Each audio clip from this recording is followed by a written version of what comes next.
so high I can't read and shit. This is gonna go swimmingly. So, in Portland, there's strip clubs almost on every corner. So pretty much in any bar you can see pussy on stage for $1, which makes me wonder what my show is worth.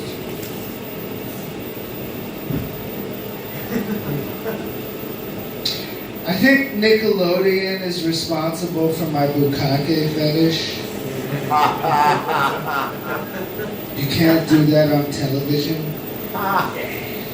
When I was little, my mom bought me an ice cream, and we stepped outside, and I licked it, and it just fell on the sidewalk. And I was all bummed out, you know. My mother was like, "Oh, I'm sorry, I don't think I have." But then she reached into her pocket and found a bill, you know. So she bought me another ice cream, and then she licked it on top super hard to make sure it wouldn't fall.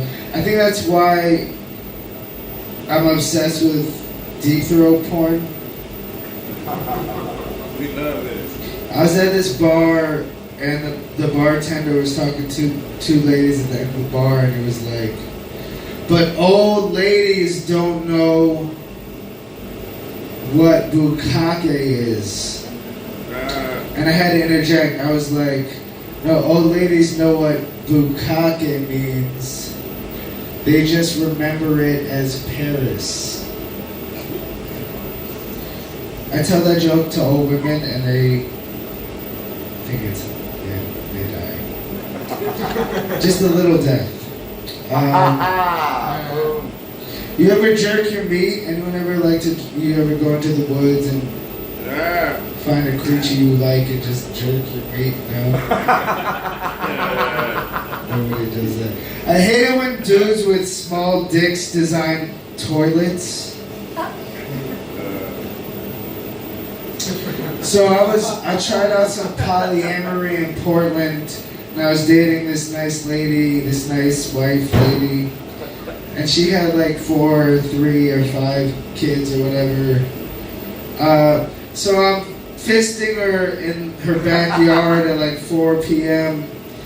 And she's had enough kids that I realized at a certain point, like, I'm getting my hand back when she's done with it. It's not up to me anymore. But then we go into her bedroom. I fell asleep and we woke up and she wasn't there anymore. I was just like alone. I was trying to figure out where she was. I went in the backyard, and she and her husband went in the backyard, and I was like, "Oh, hey." And she was like, "I want to spend the night with you. Everything's cool." Like, okay, so we go back into the bedroom. But then he's in there, and she's like, "Would you like to be with the 2 of us?" And I was like, "No, that's cool." So I went out onto the couch, and they start fucking. And then, like, they start fucking loud enough that in the basement, their babies are crying. And I'm, like, in between the fucking and the crying. At one point, he, like, opens the door, comes out naked, like, gets a drink of water, like, comes to the kitchen and walks back, closes the door. So I'm like, maybe I'll edit my podcast. So I start listening back to some recordings of my podcast. And then the door opens, and he's like, "Excuse me. Could you keep it down?"